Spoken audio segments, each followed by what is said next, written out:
My phenomenon was environmental racism, and so the site I chose for this was Bingham Park here in Greensboro, North Carolina.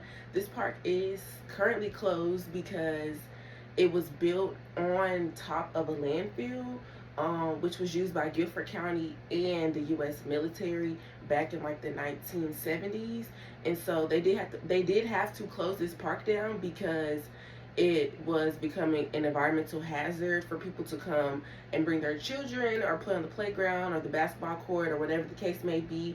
And so I did read something, and it said that one major thing that caused them to or led them to close this park down was cracks in the basketball court. So that's why I said, you don't want your kids going out there or anything of that nature, and it's not safe and it's not healthy. Um, so yeah. So the person I contacted for this was Miss Shawnee Black.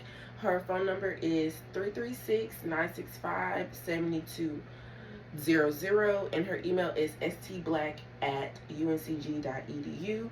And so Miss Shawnee Black is affiliated with the Bingham Park. Um, and yeah, so she's also an advocate for UNCG Center for Housing and Community Studies. And so I spoke with her over the phone for about 45 minutes to an hour on Wednesday, April 16th at 4 p.m.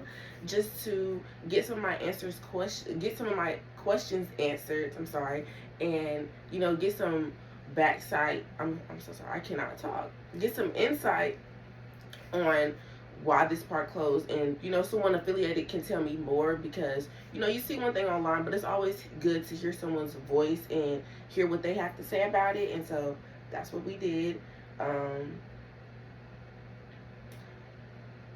So the unique experiences during this investigation of environmental racism. So the issues surrounding environmental racism problems are not just purely environmental. They integrate through social, political, economic, all those inequalities in different ways, causing harm to the communities of color. And so this project shows how environmental science, political science, law, and economics, all disciplines need to come together to forge solutions to address the challenges like environmental racism. So these disciplines have to work together so they can fully complete that.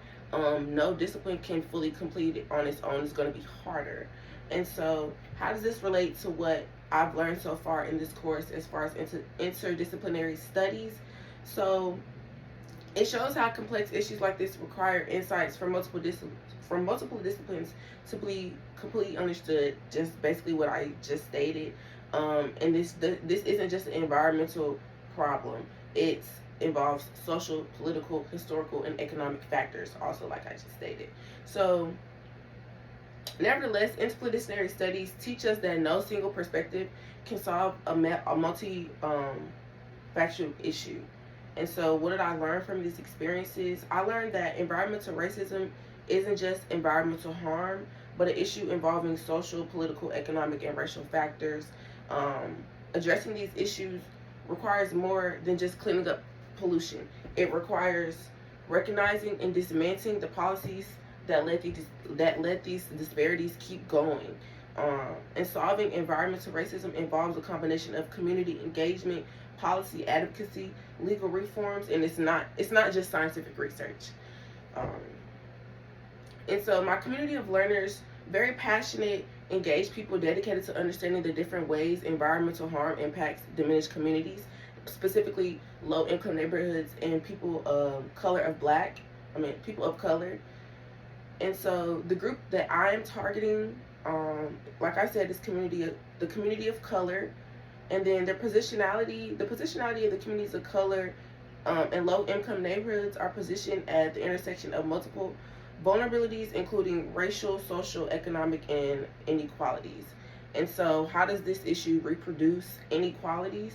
So, it exposes vulnerable communities to harm, decreases property values, limits political power, and lacks access to resources, and then it has intergenerational impact.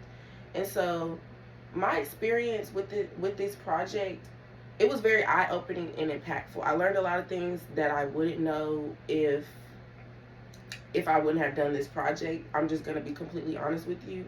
Um, but definitely the hardest thing about this project was getting in contact with someone with this park. Like I said, it's closed, so that was the hardest part, trying to maneuver that. But how can I relate this to what I've learned in this course about interdisciplinary studies? So environmental racism connects to multiple disciplines, and it involves social, political, historical, and economic factors.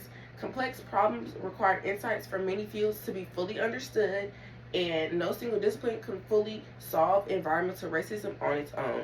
And the interdisciplinary approach does help address harm and the root cause of environmental racism. And so, like I said, this assignment was very, very impactful for me.